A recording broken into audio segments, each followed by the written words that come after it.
Hello बच्चों, कैसे हैं आप सब। उम्मीद करता हूँ आप सब बहुत अच्छे होंगे और आप सबके बोर्ड एग्जाम की तैयारी बहुत अच्छे से चल रही होगी। एक बार पुनः आपके एवियन कोचिंग स्टडी सेंटर के यूट्यूब चैनल पर स्वागत है। आज की इस वीडियो सेशन में 12th केमिस्ट्री के महत्वपूर्ण टॉपिक जो है महत्वपूर्ण नाम वाली अभिक्रिया, मोस्ट इंपॉर्टेंट नेमिंग रिएक्शन का पार्ट 2। अभी तक पार्ट 1 हो चुका है जिसमें 5 मोस्ट इंपॉर्टेंट नाम वाली अभिक्रिया बताई जा चुकी है जो बार बार बोर्ड एग्जाम में पूछी जाती है। आज उसका अगला पार्ट लेकर मैं उपस्थित हूं, तो कॉपी और पेन लेकर के बैठ जाइए और मेरे साथ लिखते हुए चलिए और एक एक कॉन्सेप्ट को अच्छे से समझिए। चलिए मैं टॉपिक की शुरुआत करता हूं। आज की इस वीडियो सेशन में जो छठा क्वेश्चन है, मतलब 5 क्वेश्चन तो ले चुका हूं पहले पार्ट में। अगर अभी तक आपने उस वीडियो को नहीं देखा है, जाकर उस वीडियो को आप प्लेलिस्ट में अपलोड है या तो जाकर के आप डिस्क्रिप्शन में देख सकते हैं। तो दूसरे पार्ट का पहला क्वेश्चन अर्थात पूरे naming most important naming reaction का छठा क्वेश्चन है, राइमर टीमन अभिक्रिया। देखिए, राइमर टीमन अभिक्रिया क्या होती है? फिनाल की अभिक्रिया होती है। जब फिनाल की अभिक्रिया क्लोरोफॉर्म व एल्कोहलिक के OS से कराते हैं तो सैलिसिलडिहाइड बनता है। कहने का मतलब फिनाल है। फिनाल का संरचना आप जानते हो। देखिए, फिनाल ए फिनाल है। अब फिनाल की अभिक्रिया कराएंगे क्लोरोफॉर्म। क्लोरोफॉर्म का फार्मूला क्या होता है? CHCl3। इसको क्लोरोफॉर्म बोलते हैं। और एल्कोहलिक KOH, एक KOH क्या है? एल्कोहलिक KOH है, माने पोटेशियम हाइड्रोक्साइड एल्कोहलिक है। तो अब इसकी जब रिएक्शन होती है तो याद रखना क्या बनता है? सैलिसिलडिहाइड। अब यहां से क्या होता है? CH किससे अभिक्रिया कर लेता है? O से। तो क्या बन जाता है? CHO, और यहां से H निकल जाता है तो हो जाएगा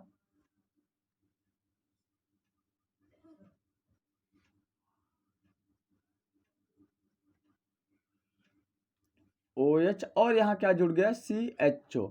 इसका नाम क्या हो गया? सैलिसिलडिहाइड। सैलिसिलडिहाइड।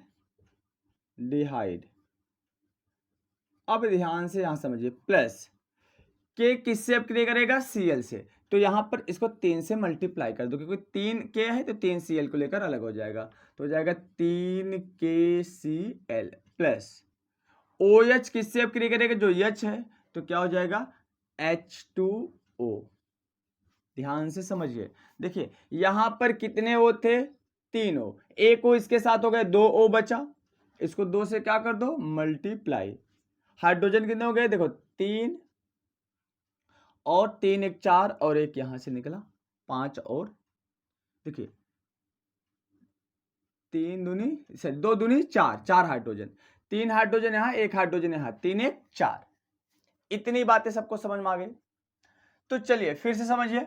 फिनाल फिनाल की अभिक्रिया क्लोरोफॉर्म और एल्कोहली KOH से कराते हैं तो क्या बनता है? सैलिसिलडिहाइड बनता है। फिनाल है। अब यहां से देखो CH और किसको लेकर के? O। CHO लेकर अलग हो गए, यहां से निकलेगा तो यहां पर हाइड्रोजन निकलेगा। याद रखना क्या निकलेगा? हाइड्रोजन। तो CHO समूह यहां जुड़ गया, सैलिसिलडिहाइड बन गया। अब यहां पर क्या है? 3 Cl है, तो 3 के को लेकर अलग हो जाएगा, 3 के Cl।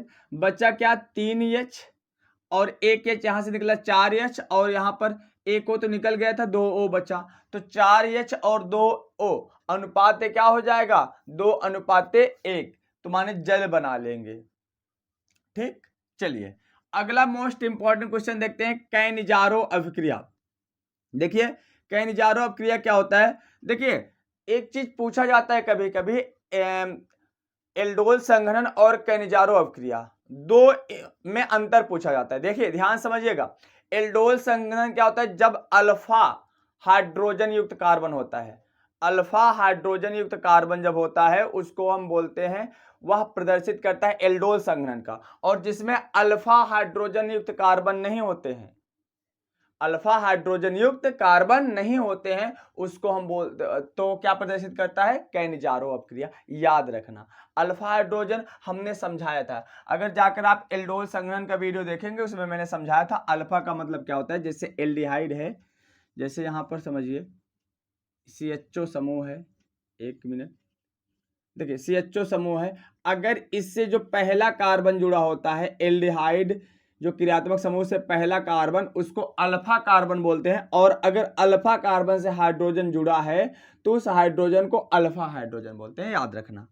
लेकिन जब क्या होगा, जब कैनिजारो अपक्रिया के लिए होगा तो यहाँ पर अल्फा कार्बन होगा नहीं, जब अल्फा कार्बन होगा नहीं तो वहां पर अल्फा हाइड्रोजन होगा नहीं, तो HCHO कहने का मतलब जो कैनिजारो अपक्रिया होता है केवल फॉर्मेल्डिहाइड प्रदर्शित करता है, जबकि जो एल्डोल संघनन अपक्रिया होता है वह एस्टिल्डिहाइड तथा इसके ऊपर के सदस्य जो होते हैं एल्डिहाइड के, वे प्रदर्शित करते हैं। इतनी बातें समझ में आई। चलिए अब देखते हैं हम इसको। तो यहां पर लिखा हूं क्या कि फॉर्मेल्डिहाइड के 2 अणु, देखो एकदम आसान शब्दों में, थ्योरेटिकल याद कर लेंगे तो पूरा नेमिंग रिएक्शन तैयार हो जाएगा, रिएक्शन अपने मन से कर सकते हो। देखिए फॉर्मेल्डिहाइड के 2 अणु को सोडियम हाइड्रोक्साइड के साथ अभिक्रिया कराने पर क्या होता है, एक अणु मेथिल एल्कोहल में अपचयित हो जाता है, जबकि दूसरा अणु सोडियम फॉर्मेट में ऑक्सीकृत हो जाता है। ध्यान समझिए, देखिए क्या है, एक मिनट, यहां पर देखिए फॉर्मेल्डिहाइड का फार्मूला क्या है, HCHO, ये फॉर्मेल्डिहाइड है, फॉर्मेल्डिहाइड। अब फॉर्मेल्डिहाइड के 2 अणु लेंगे, ठीक है, इसकी अपक्रिया किससे कराएंगे, सोडियम हाइड्रोक्साइड से, NaOH। तो क्या होता है, एक अणु मेथिल एल्कोहल में माने CH3OH प्लस दूसरा अणु सोडियम फॉर्मेट में HCOONA, इसका फार्मूला होता है डायरेक्ट। अब केवल हमें समीकरण संतुलित करना है। कार्बन कितने हो गए, 2, यहां पर कार्बन कितने हो गए, 2 हो गए। तो उसके बाद हाइड्रोजन देखते हैं, 2 2 दूनी 4, 4 1 5, और यहां पर देखते हैं 3 1 4 1 5 बराबर है, sodium 1 sodium 1, oxygen 2 oxygen 2 1 3 oxygen 3 बराबर है। इसको बोलते हैं मेथिल एल्कोहल,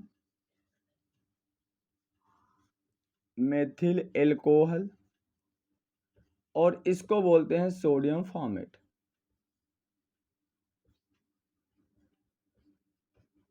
इतनी बातें समझ में आई कि फॉर्मेल्डिहाइड के 2 अणु को सोडियम हाइड्रोक्साइड के साथ अपक्रिया कराने पर एक अणु मेथिल एल्कोहल में अपचयित हो जाता है, जबकि दूसरा अणु सोडियम फॉर्मेट में ऑक्सीकृत हो जाता है।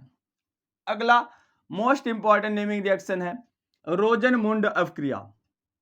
इसको समझते हैं और इस कॉन्सेप्ट को हम क्लियर करते हैं एकदम। देखिए एसिड क्लोराइड, कोई भी एल्किल क्लोराइड होगा को पैलेडियम या BaSO4 की उपस्थिति में हाइड्रोजन से क्रिया करा देंगे तो एल्डिहाइड बनता है। चलिए जैसे मैं ले लूं CH3COCl, एल्किल क्लोराइड हो गया। RCOCl को क्या बोलते हैं, एसिड क्लोराइड या एल्किल क्लोराइड, इसका नाम हो जाएगा एसिटिल क्लोराइड, एसिटिल क्लोराइड।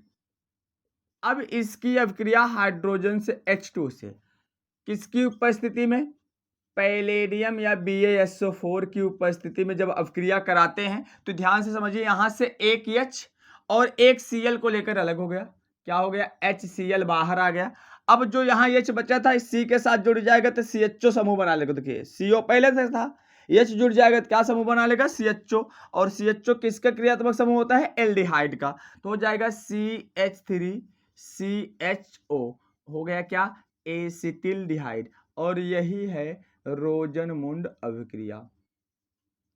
कहने का मतलब एसिड क्लोराइड को पैलेडियम और BaSO4 की उपस्थिति में हाइड्रोजन से क्रिया कराते हैं तो एल्डिहाइड बनता है। तो स्क्रीनशॉट लीजिए इसका।